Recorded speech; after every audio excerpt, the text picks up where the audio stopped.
Et salut tout le monde, bienvenue sur ma chaîne Lorenzo High Tech, comme dans le titre. Aujourd'hui on va parler de Xiaomi, mais attention, on va pas parler de smartphone qui vient tout juste de sortir, on va parler de rumeurs, parce que oui, comme vous l'avez dans le titre, le Xiaomi 14T, le Xiaomi 14T Pro n'est toujours pas sorti. Ces futurs smartphones devraient sortir normalement pour septembre, donc d'ici 4 à 5 mois normalement pour la France, mais bien entendu, avant cette sortie, il y a déjà énormément de rumeurs et on connaît déjà certaines caractéristiques qui seront sur ces futurs smartphones de Xiaomi, et vu que c'est une gamme qui plaît énormément surtout sur le marché européen, c'est pour ça qu'on va en parler. Mais avant de commencer cette vidéo, si vous n'êtes toujours pas de ma chaîne YouTube, abonnez-vous, elle est 100% high-tech, n'oubliez pas d'activer la petite cloche de notification pour être alerté lorsque je publie une vidéo, et bien entendu à mes autres réseaux sociaux, c'est-à-dire Instagram, TikTok et Twitter, tous les liens seront en bas dans la description. Du coup, on va commencer, on va parler très rapidement du design. Selon les dernières rumeurs, Xiaomi devrait garder les mêmes châssis, que ce soit pour la face avant et le dos du smartphone, comme ça pour baisser un petit peu les coûts, parce que s'ils changent le design, ça réaugmenterait les coûts du smartphone. Et vu que la gamme T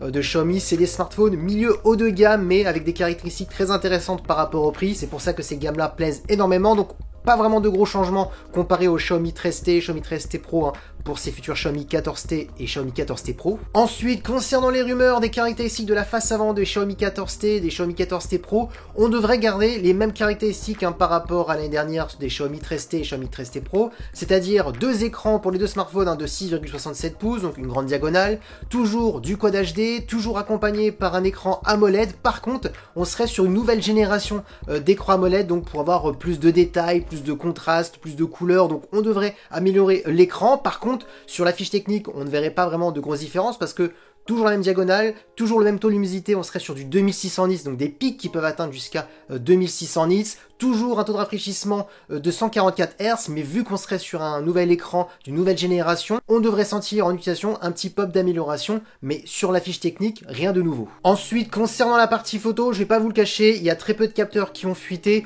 On parle qu'on devrait garder les premiers capteurs de principal de 50 mégapixels, ça devrait être les mêmes capteurs. Par contre, ce qui a plutôt fuité, ça serait au niveau des ouvertures. On devrait avoir des ouvertures un peu plus grosses pour capter plus de détails, parce que oui, pour les gens qui ne savent pas, plus vous avez un gros capteur, mieux vous aurez des plus belles photos de nuit pour capter plus de lumière, et aussi de jour, plus de détails, plus vous avez des gros capteurs, plus il y a de détails. Donc ça serait la petite fuite qui serait sortie pour ces deux smartphones, Xiaomi 14T et Xiaomi 14T Pro. Donc peut-être qu'on garderait les mêmes capteurs, juste avec des plus grosses ouvertures. Donc voilà pour les rumeurs concernant la partie photo. Maintenant, attaquons les performances. Alors là, ça a plutôt bien fuité, donc normalement, si ça s'avère vrai, vous avez tout de suite les caractéristiques pour les performances. Alors pour le Xiaomi 14T classique, il devrait avoir un processeur de MediaTek, le MediaTek 8200 Ultra. Pour les gens qui ne connaissent pas ce processeur, c'est tout simplement le même processeur qu'on a actuellement pour le Xiaomi 13T. Donc oui, pas d'évolution au niveau du processeur un an après, on garderait le même processeur, sauf par contre, Xiaomi aurait demandé de mettre à jour ce processeur pour qu'il soit un peu plus amélioré en termes de performance. Ça s'est déjà vu sur des smartphones un an après, de mettre le même processeur, sauf Qualcomm a amélioré un petit peu les problèmes sur les petits soucis qu'on peut avoir souvent, chauffe, batterie, etc. Donc là, il serait un petit peu amélioré, même processeur, mais amélioré. Par contre, concernant le Xiaomi 14T Pro, là, on aurait le meilleur processeur de MediaTek, c'est-à-dire le 9300, qui est là pour concurrencer le Snapdragon 8 Gen 3, et pareil, celui-ci serait amélioré en termes de mise à jour, etc.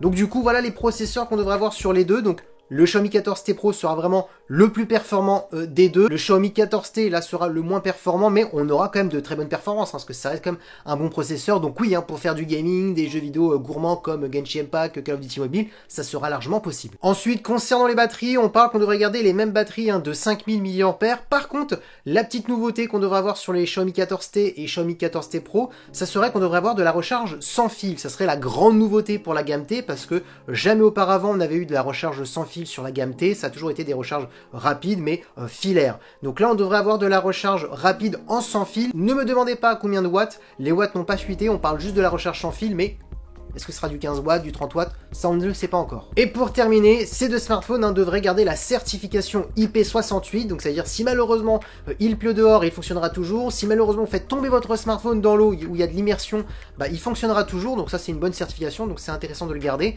Et concernant les prix, normalement, les Xiaomi 14T et Xiaomi 14T Pro ne devraient pas augmenter. On devrait garder les mêmes prix que les Xiaomi 13T et les Xiaomi 13T Pro par rapport à la date de sortie. Et voilà, la vidéo est terminée pour ces Xiaomi 14T 14T, 14T Pro. Dites-moi tout de suite ce que vous en pensez en commentaire. Est-ce que vous appréciez cette gamme de Xiaomi? Donc voici toutes les rumeurs qui sont actuellement, qui circulent en tout cas sur internet. J'espère en tout cas que cette vidéo vous a plu. Si c'est le cas, n'oubliez pas le petit pouce like, de vous abonner sur cette chaîne YouTube et d'activer la petite cloche de notification pour être notifié lorsque je publie une vidéo. Et bien entendu mes autres réseaux sociaux, c'est-à-dire Instagram, TikTok et Twitter. Tous les liens seront en bas dans la description et maintenant je vous dis à très bientôt.